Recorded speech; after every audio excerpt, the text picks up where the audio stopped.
Et cette JPO virtuelle du CFA de Versailles va continuer et là on va aller bien dans l'espace boucherie pour vous faire découvrir un petit peu les formations qui sont accessibles, les méthodes pédagogiques et puis ce qu'on peut faire au sein de cette boucherie. Pour en parler, eh bien nous avons le plaisir de rencontrer Mohamed Rezrani. Bonjour Mohamed. Bonjour. Merci beaucoup de nous accueillir dans votre... Alors comment on appelle ça? Une cuisine, un labo Alors c'est un labo de boucherie. Un labo de boucherie. Est-ce que vous pouvez vous présenter Mohamed en quelques mots? Oui, comme vous le dites, volontiers. Donc Mohamed Rezrani, je suis professeur de pratique, de technologie professionnelle et de commercialisation donc de produits, conseils culinaires, etc. Est-ce que vous pouvez présenter la filière boucherie proposée par le CFA de Versailles en quelques mots? Alors la filière boucherie, donc ici on présente et on propose donc le CAP en 2 ans pour les jeunes en sortie de 3e et également le CAP en 1 an pour des jeunes qui sont en reconversion professionnelle et aussi le BP pour les jeunes qui souhaitent monter en compétences. En l'occurrence, donc on leur présente le BP et c'est un niveau supérieur, niveau 4. Quelles sont les qualités qui sont requises pour devenir un bon boucher? Alors, avant de devenir un bon boucher, il faut être un bon apprenti. Il y a 2 volets. Le premier volet, c'est celui de CFA. Il faut avoir un comportement irréprochable en termes de respect des règlements intérieurs de CFA. Et le deuxième volet, c'est celui de l'entreprise, où il faut respecter également le lien de subordination, il faut être à l'heure, il y a beaucoup de contraintes à respecter et ça c'est important pour la progression positive d'un apprenti au sein de l'entreprise. Sachant que l'apprenti, il bascule de statut scolaire à un statut salarié. Donc il a une fiche de paie, donc il faut qu'il commence à prendre le sens de la responsabilité. Dès le début. Et on imagine que pour être un bon boucher, il faut un certain nombre de savoir-faire. C'est des savoir-faire que vous leur permettez d'acquérir ici? Alors non seulement les savoir-faire, mais les savoir-être. Ce sont 2 composantes intrinsèquement liées. Le savoir-être, bien évidemment, correspond au comportement, que ce soit au CFA ou en entreprise.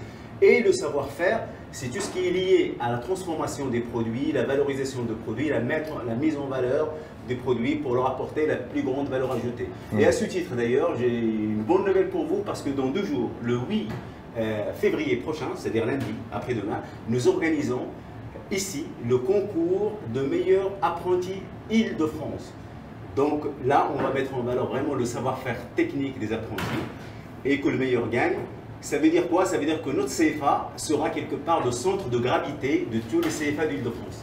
Alors on le voit, hein, vos apprentis sont en train de travailler. Est-ce que vous pouvez nous montrer un petit peu le matériel dont ils disposent ici? Alors nous avons des matériels, ce qu'on appelle des gros matériels par exemple, là. Alors ici, il y a 2 choses qui sont très importantes. L'hygiène, normalement pour protéger la santé des consommateurs, et la sécurité. Et la sécurité prend une place prépondérante, très importante. Alors nous avons par exemple une scie à os. Alors ça c'est un matériel dangereux.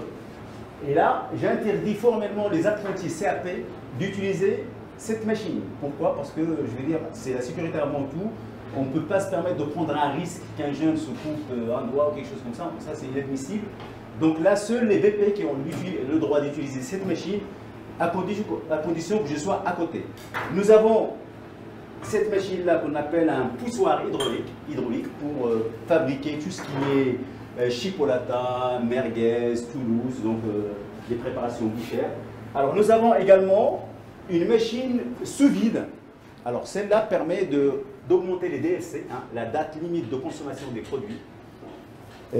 Nous avons un trancheur à jambon, une machine à trancher les jambons. Ça aussi c'est une machine particulièrement dangereuse, mais les apprentis CAP peuvent l'utiliser avec un maximum de précaution. Ajouté à ça, nous avons du matériel qui est particulièrement dangereux, justement, alors, des feuilles, couteau à trancher, couteau à éplucher, couteau à désosser, et vous pouvez remarquer que ces matériaux sont particulièrement dangereux. Donc, on oblige ce qu'on appelle des EPI, hein, les équipements de protection individuelle. En l'occurrence, vous avez ici un tablier en côte de maille qui protège l'abdomen et les cuisses. Nous avons un tablier de protection obligatoire, justement pour se prévenir contre les blessures. Et nous avons des chaussures de sécurité, on peut montrer. Alors, chaussures de sécurité à coque renforcée, anti-glissante et anti-dérapante. Donc ces 3 paramètres sont extrêmement importants. l'apprenti doit venir avec ses matériels ici, sinon on ne peut pas l'accepter. Parce qu'on est dans la politique de risque zéro, sachant que le risque zéro n'existe pas bien évidemment. Comment ça se passe pour eux, l'insertion professionnelle? Ils trouvent rapidement de l'emploi après la formation? Alors, nous avons la chance sur le monde du travail, sur le marché du travail, un déséquilibre entre l'offre et la demande. Bien sûr, en faveur de l'apprenti, c'est-à-dire à la sortie du diplôme, l'apprenti, il a un travail quasi certain.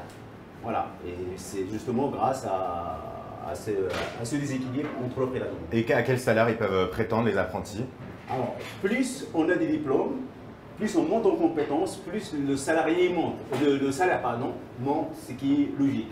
La raison pour laquelle la plupart des bouchers veulent faire un BP pour justement avoir un salaire correct. Mais ça dépend. Dans les grandes surfaces, ils sont en 35 heures, donc c'est un salaire strictement supérieur au SMIC. Alors que dans les TPE, les petites boucheries traditionnelles, ils ont une amplitude horaire plus importante. Donc, le salaire est proportionnel. Mais généralement, ça peut commencer à une valeur supérieure au SMIC jusqu'à 3-4 SMIC, ce qui est intéressant en termes de rémunération. Et ben voilà, on vous ferait le calcul rapidement dans la tête, mais c'est vrai que c'est des rémunérations très intéressantes. Merci beaucoup, Mohamed, pour cette présentation de votre laboratoire de boucherie. Merci. Et on va continuer cette petite découverte de l'univers de la boucherie, parce que peut-être que c'est un univers qui vous intéresse, avec un apprenti. Je vous rappelle, bien sûr, que vous pouvez continuer à nous envoyer toutes vos questions en direct sur les chats Facebook et YouTube. Et cet apprenti qu'on va découvrir, c'est vous, Alexandre Joquel. Bonjour. Bonjour, monsieur. Alors, vous êtes en deuxième année de CAP ici au CFA de Versailles. D'abord, racontez-moi un petit peu, qu'est-ce que vous êtes en train de faire là? Alors là, je suis en train de faire un rôti à la ficelle arrêtée. C'est-à-dire que chaque ficelle n'est pas en continu. Donc voilà. Et donc c'est un rôti de veau, tout simplement. D'accord, voilà. un petit rôti de veau. Ça a été quoi votre parcours pour intégrer le CFA de Versailles? Alors moi, j'ai 25 ans, donc je suis arrivé au CFA un peu tard. Et mon parcours, c'est simple, j'avais envie de découvrir le monde de la boucherie. D'accord. C'est un métier qui me passionnait, que j'ai commencé à toucher à 14 ans. Et donc, je me suis dit, c'est vraiment ma passion, c'est ce que je veux faire, peu importe l'âge. D'accord. Voilà. Et alors, pour l'intégration du CFA de Versailles, c'était rapide? C'est une candidature qui se fait facilement en ligne, c'est ça? Très rapide, oui. Il y a une préinscription en ligne et puis juste après, on est convoqué par la CPE, Madame Félicio, qui nous reçoit et puis après, voilà, tout se passe comme ça. Des entretiens. Est-ce que vous pouvez nous présenter un peu une journée type de formation en boucherie? Une journée, alors, on a la journée pratique. Dans mon cas, c'est le mercredi. Donc on arrive au CFA à 8h30 avec toutes nos affaires, comme M. Rezarny l'a dit précédemment. Donc nos couteaux, nos chaussures de sécurité, notre tablier, voilà. Et donc on commence à 8h30 les cours.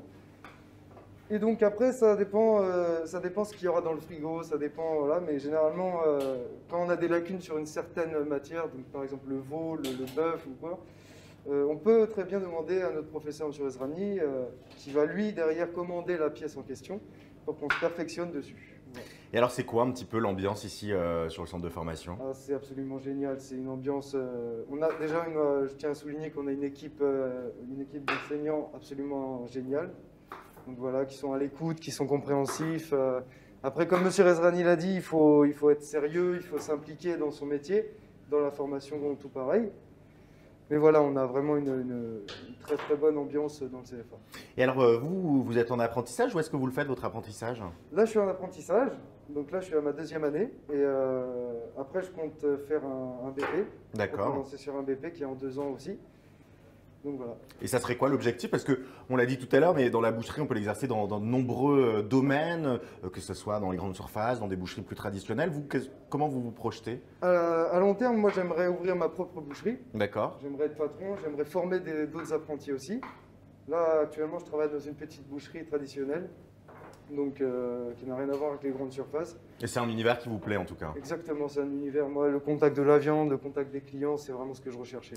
Quel conseil, pour terminer, vous auriez envie de donner aux jeunes qui nous regardent aujourd'hui et qui ont envie de se lancer dans ces métiers de la boucherie? Il ne faut pas hésiter. Du moment que c'est une passion, que le jeune en question se sent prêt et sérieux, il ne faut vraiment pas hésiter, il faut y aller parce que c'est vraiment une opportunité qu'il faut saisir.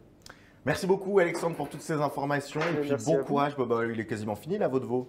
Pas encore. Ah bon d'accord, bon, j'avais beaucoup encore- d'espoir mais non, il y a pas encore du encore. travail. Oui. Et bah bon travail, merci Bon, beaucoup. merci. Notre JPO virtuelle, elle continue et cette fois on va partir du côté de l'univers de la cuisine et des traiteurs pour vous faire un petit peu découvrir les opportunités qui s'offrent à vous au CFA de Versailles. Cette JPO interactive elle continue et vous pouvez nous envoyer toutes vos questions par commentaire sur Facebook et sur YouTube. À tout de suite.